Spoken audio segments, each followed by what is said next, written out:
Nous sommes à Abobo Baoulé, un village ébrié de la ville d'Abidjan. Ici, la fabrication de la tséké est l'activité principale des citadins. De loin, une dizaine de femmes travaillent sous forme d'association. Madame Assagou Juliette, la présidente, nous raconte comment elle s'est intégrée dans ce domaine. La tséké, je l'ai hérité de ma mère, si je peux bien dire cela. Puisque c'est maman qui faisait de la tséké. Depuis mon enfance, j'ai grandi dans la tséké. Mais après mes études, après le décès de ma mère, j'ai vu que ces clients n'arrêtaient pas de nous appeler. Et je me suis levée, je me suis dit pourquoi pas. C'est comme cela que je suis venue à la tséké. La fabrication de la tséké passe par un processus long et méticuleux. Le manioc acheté avec les cultivateurs est épluché, puis broyé à la machine. La pâte obtenue est ensuite transférée sur les sites de fabrication.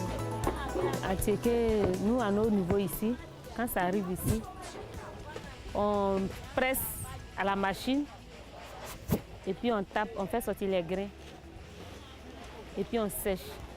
Après d'avoir fini de sécher, on ramasse pour donner vent, pour enlever tout ce qui est bois, la saleté pour que ça soit propre. Et puis maintenant, après d'avoir fini de faire ça, on s'assoit maintenant pour couper, pour mettre à pas, pour diviser abondamment et puis une tonne. L'intonier, c'est un atséké un peu plus raffiné. Je dirais qu'il n'est pas trop connu, c'est maintenant qu'il commence à se développer, puisque c'est l'atséké consommé plus par les ébriers. Bon, dans le temps ancien, nos parents disaient que ce n'est pas de l'atséké à vendre, que c'est spécialement pour nous-mêmes à manger. Mais maintenant, au fil du temps, avec le développement, il est aussi sur le marché. Enfin, les grains formés passent au feu pour une cuisson à la vapeur.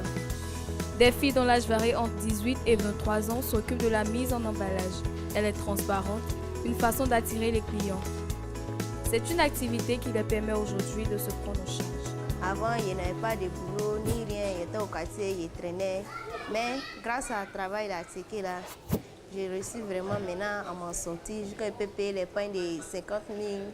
Ceux qui sont comme moi aussi, qui ne travaillent pas, je leur conseille aussi de chercher quelque chose aussi à faire pour pouvoir réussir à s'en sortir, quoi.